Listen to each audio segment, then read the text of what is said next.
47. Il y a trois choses qui me semblent importantes dans ce chapitre. D'abord, c'est Jacob qui bénit le pharaon. Ça, je trouve ça extraordinaire. Donc, c'est la rencontre un peu impressionnante, sûrement, entre le pharaon, amené par Joseph vers son père, Jacob. Jacob et sa tribu, Jacob et sa connaissance de Dieu. Et Jacob va bénir Pharaon 2 fois. Et on sait qu'en général, celui qui bénit quelqu'un, c'est celui qui est plus puissant que lui. Donc c'est étonnant de voir Jacob, Israël, l'homme de Dieu, qui bénit Pharaon, qui le remercie d'une certaine façon, mais qui demande la bénédiction de Dieu sur cet homme puissant. Le deuxième point important dans ce chapitre, eh bien, c'est toute l'intelligence de Joseph.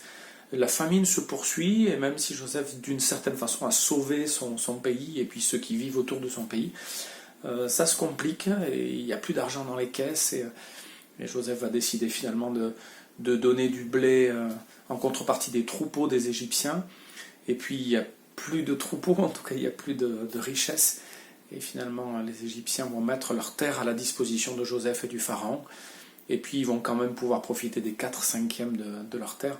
L'intelligence de Joseph dans cette situation difficile, elle vient évidemment de son intimité avec Dieu, mais elle montre qu'il n'a jamais cessé aussi de réfléchir et de travailler. Il ne s'est pas endormi sur ses lauriers, mais il a vraiment toujours voulu trouver des solutions avec l'aide de Dieu, et c'est merveilleux de voir la sagesse qu'il a pu avoir, et que Dieu nous donne évidemment cette sagesse qui dépendra de notre intimité avec Dieu, de notre relation avec lui.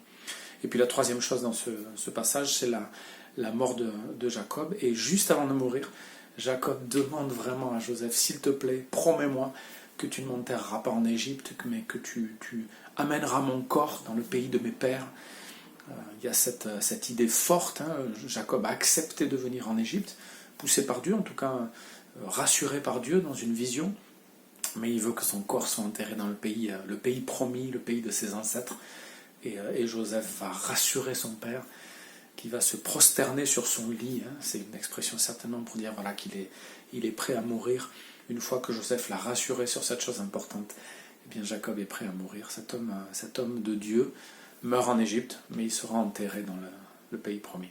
Voilà, que Dieu vous encourage aujourd'hui et qu'il nous donne la sagesse de Joseph et la communion de Dieu qu'avait Jacob.